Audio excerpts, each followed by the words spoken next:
মানে আওয়ামী লীগ যারা করে এরা কারে ভোট দেবো? এখন তো প্রতীকই থাকবো না। এখন যদি প্রতীক না থাকে তাহলে এই মানুষগুলো কোথায় যাবে? এরা তো ভোট দিতে ভোট কেন্দ্রে যাবে না। পিয়ার এটা আপনার কাছে আজকে শুনলাম, আমি এর আগে কখনো শুনিনি। পিয়ার নির্বাচন পদ্ধতি নিয়ে কতটুকু জানেন? না, সেটা আমি আর কথা বলবো না রে ভাই। যেটা নিয়ে জানেন না সেটা কি ঠিক হবে কিনা? বিএনপি সহ বেশ কিছু রাজনৈতিক দল পিয়ার নির্বাচনের বিপক্ষে এবং জামাত সহ বেশ কিছু দল পিয়ার নির্বাচনের পক্ষে। তবে যাদের নিয়ে এই নতুন নির্বাচন পদ্ধতি কথা বলা হচ্ছে সে সকল মানুষ এই নতুন পদ্ধতি সম্পর্কে কতটুকু জানে সেটাই জানবো সাধারণ জনগণের কাছে। আপনারা কতটুকু জানেন পিয়ার নির্বাচন নিয়ে? আমরা সঠিক কিছু জানি না। যে নির্বাচন পদ্ধতি সম্পর্কে জানেন না, বলা হচ্ছে ফেব্রুয়ারিতে নির্বাচন দেবে, তাহলে কি নতুন পদ্ধতি আপনাদের জন্য ভালো হবে কি মনে করছেন, যেটা সম্পর্কে আপনারা জানেন না? আমরা ভালো মন্দ কিছু বুঝতে পারতেছি না এখন পর্যন্ত। আপনারা কতটুকু জানেন পিয়ার নির্বাচন পদ্ধতি নিয়ে? আমরা যতটুকু জানি আর কি, এখন আন্দোলন তো সবাই করতেছে, আওয়ামী লীগ বিএনপি। আওয়ামী লীগ তো এখন ক্ষমতায় নাই, আওয়ামী লীগের নাম কিন্তু বাংলাদেশ থেকে উঠে গেছে আপাতত। এখন জামাত বিএনপি চারপাশে ছড়ে পড়ছে, এই কারণে আর কি বলতেছি এখন দুইজনের ভিতরে। আর নির্বাচন ছাড়া এখন কিছু বলতে পারবো না। এই যে নতুন নির্বাচন পদ্ধতি পিয়ার, সে সম্পর্কে কিছু জানেন? বিয়ার এটা আপনার কাছে আজকে শুনলাম, আমি এর আগে কখনো শুনিনি। বিয়ার মানে এটা নতুন একটা দলের নাম আর কি। এটা হচ্ছে নির্বাচন পদ্ধতির নাম। ও আচ্ছা, আমি অতটুক রাজনীতি বিষয়ে আমার গবেষণার আর কি কম, এই কারণে আমি এত কিছু ধারণা নাই। আমি আমার যতটুকু আর কি আছে সমস্ত আছে, আমি আমার কাজকর্ম যতটুকু আছে আমি অতটুকু চালাই যাই।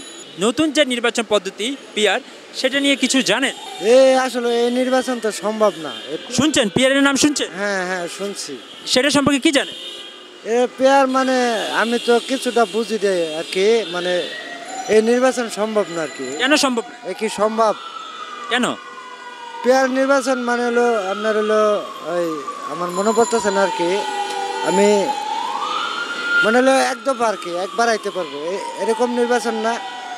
হ্যাঁ, তাহলে আপনি সঠিকভাবে পিয়ার চাইছেন না, আবার বলছেন যে পিয়ার নির্বাচন সম্ভব না। এই তো হয় না, এই দেশে হয় না। পিয়ার নির্বাচন নিয়ে আপনি কতটুকু জানেন? পিয়ার নির্বাচন সম্পর্কে আমরা জানি যে প্রতি ডিস্ট্রিক্টে আলাদা আলাদা বিভাগে আলাদা আলাদাভাবে নির্বাচন হবে, তাই তো? এক এক বিভাগে এক একভাবে মানে এক এক দিন নির্বাচন দিবে এইভাবে, তাই তো? এইভাবে নির্বাচন হলে দেশে আরও সহিংসতা হবে।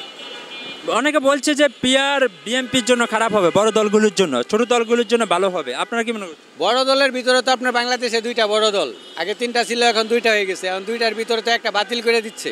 তো একটা দল বাতিল করে দিলে, বড় একটা দল বাতিল করলে আপনার এই দেশে নির্বাচনে তো অনেকটাই সমস্যা। কারণ যারা এই যে অন্য দলরা মানে আওয়ামী লীগ যারা করে এরা কারে ভোট দেবো? এখন তো প্রতীকই থাকবো না। এখন যদি প্রতীক না থাকে তাহলে এই মানুষগুলো কোথায় যাবে? এরা তো ভোট দিতে ভোট কেন্দ্রে যাবে না, তাই না? ভোট কেন্দ্রে না গেলে যে আপনার যে 40% মানুষ আছে আপনার আওয়ামী লীগ করে, এরা কাকে ভোট দেবে? এখন তো প্রতীক থাকবে না। তাহলে এই যে বাকি যে আছে বিএনপি, একটাই বড় দল, তাই না?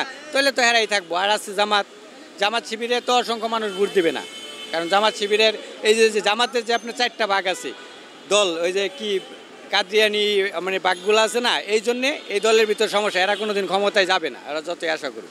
দর্শক, সাধারণ জনগণের কাছ থেকে জানছিলাম পিয়ার নির্বাচন পদ্ধতি নিয়ে। সাধারণ জনগণ কতটুকু জানে পিয়ার নির্বাচন নিয়ে, সে বিষয়টি আপনাদের জানাবার চেষ্টা করেছিলাম।